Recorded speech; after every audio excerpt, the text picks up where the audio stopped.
Cedar Hope, the third of our special care formulas.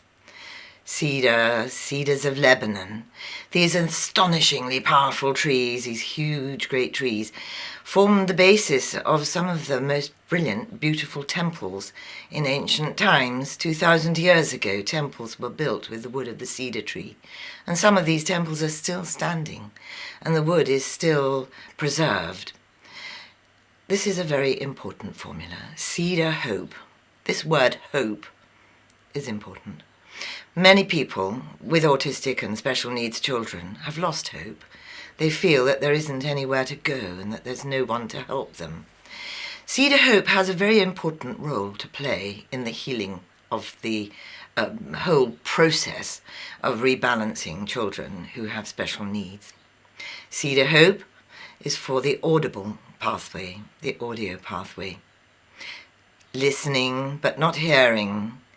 Have you ever noticed when you talk to your children and they're very engrossed in something that they simply don't hear you? You might ask them to do something many, many times and they literally don't respond. And you think, have they got hearing problems?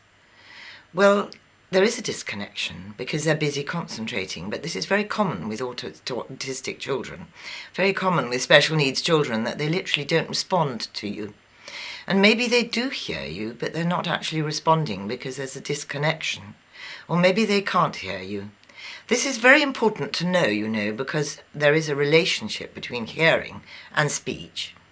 If there's a problem with speech, it may very well be that hearing has to be attended to. There is a complicated process that occurs under the influence of elective caesarean, and that is that when the walls of the uterus are cut through and the water pressure breaks, there is a condition which is called caesarean concussion.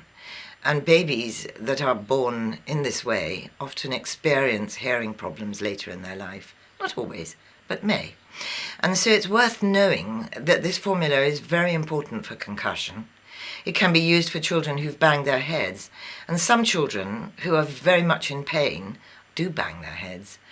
If a child is banging their heads against the wall, then invariably it's because they have a very serious headache and that there's pain, and somehow the banging diverts the brain's attention from the pain. So if you have a child who presents some very strange symptoms such as rocking or banging, it may well be that they're in pain. There is a procedure that I'm concerned about, and it's called the vitamin K drops. These little drops are actually dropped onto the baby's tongue at a very early age.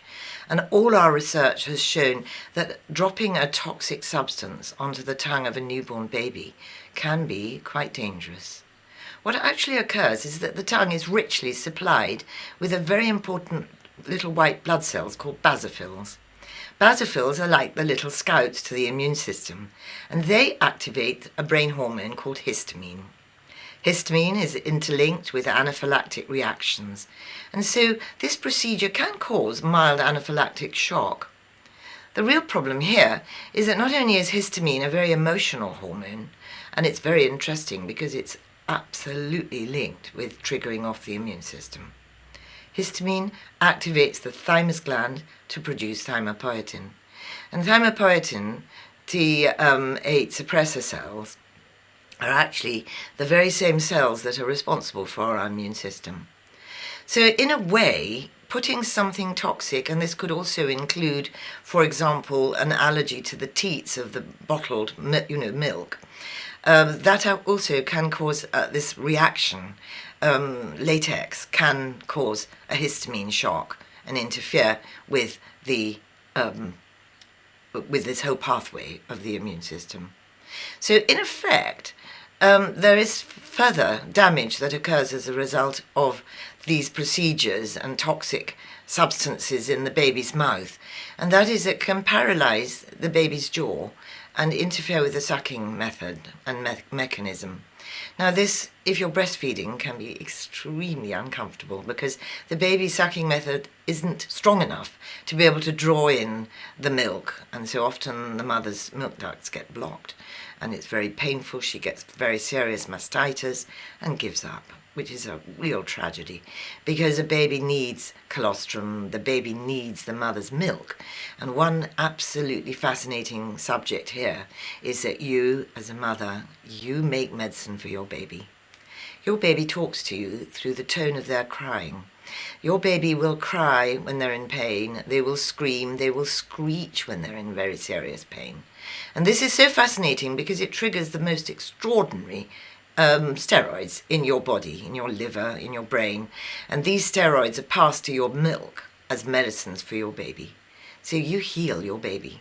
Now, if you're not breastfeeding, those steroids can cause quite a lot of damage in your own system. They can create depression and sedation and make you very sad indeed. On the other hand, these steroids are in your sweat, your saliva, and they're in your aura. So cuddling your baby and holding them close, and this also goes for fathers as well, that they can also provide nurture and succor for their babies as a result of close contact. Sometimes mummies kiss their babies a lot when they're crying, and this also is very interesting. Some mothers even lick their babies, animals do. And this saliva also contains these steroids. So I'm not advocating that you lick your baby, but if you certainly kiss them and maybe lick their little heads every now and then, you will find that your healing mechanisms are very much intact. Mothers heal their babies.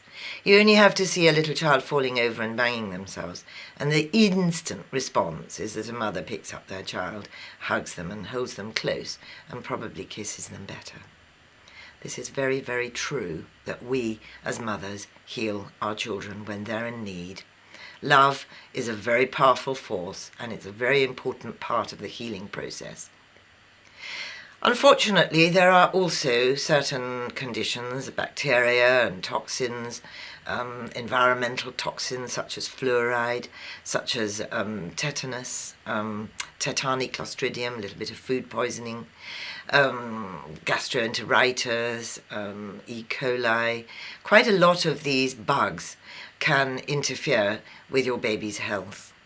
But the truth of the matter is that this formula, which is supportive of the governor meridian and also connecting with the colon and the lower mesenteric plexus, is a very important part of the healing process of our special needs program. It is the third formula, and it's often taken after the first and second formula. Now, little word here is that if you are a practitioner and you do a muscle test and you find that your patient, regardless of their age or medical disposition, that they need this formula, then you know that you need to correlate it with our violet formulas, probably the Relax Special Care Tree Formula, Magnolia, our beautiful, beautiful violet purple formula, and may also our Superfit 2 Calm, which is often used in combination with the special care program.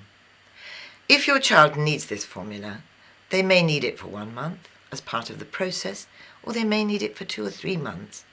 I've devised a little program for you, a tick chart, so that you can help yourselves to move on to the next stage of the healing process of special care.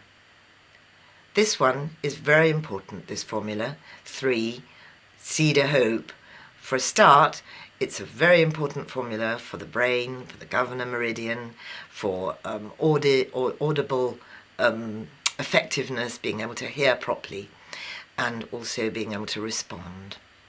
Listening, but not hearing, that is the key to understanding the power of Cedar Hope. Helping a child not just to listen, but also to become cognitive and respond correctly. I think you'll find this formula is very, very important. If you'd like to know more about this formula, please, of course, don't hesitate to contact us.